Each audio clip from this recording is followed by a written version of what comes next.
Kulak asın ey cemaat, yazıram bir revayet. Söyleyeyim size şimdiden, olan yol polisinden. Yol polis emektaşı, üleylerin sizdaşı. Şerifin hayatından, kabli ehvalatından danışacağım sizlere, yaş dola dola gözlere. Gözünün arasıyla, yazık içi balasıyla boğuldular sularda, bu gamda intizarda. Kimdir özgesiyle, yazık öz ailesiyle gidip istirahete, ürek dözümü reslete. Ne derttir ne melaldı, aman Allah ne haldı. Üleyin gəm dağında, Ağdam torpağında, Tanrı veren payında, olar Xaçın çayında. Nəzər edeyim mövzuya, balaca oğlu suya düştü həminki anda, həmin vaxtı zamanda. Şərif özün suya atır, düşünmə vaxtın satır. Xilas eləyir övladın, özü yaşayır qəmdadın.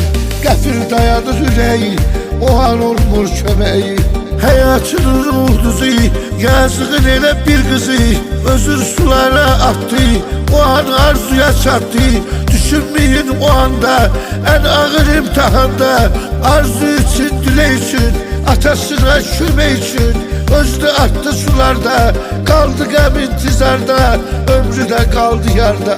Şerifin oğlu evladı, o da yaşadı qəmdadı, özü sulara attı, derde derman olmadı.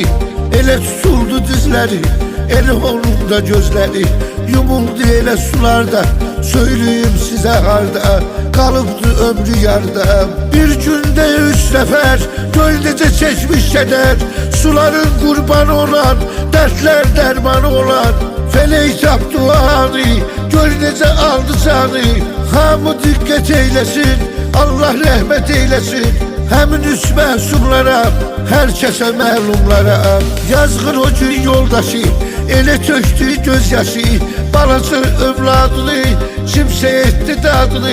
Xilas elədi sulardan, keçmərəm arzulardan. İndi qalıb 2 nəfər, ömrü veriblər hədər.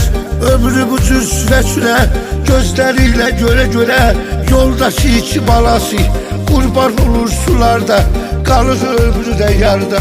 Çok vefasız hayatı, etibarsız hayatı. Şerif öz sonalarının, o nazlı balalarını göremedi toyunu, sevemedi boyunu.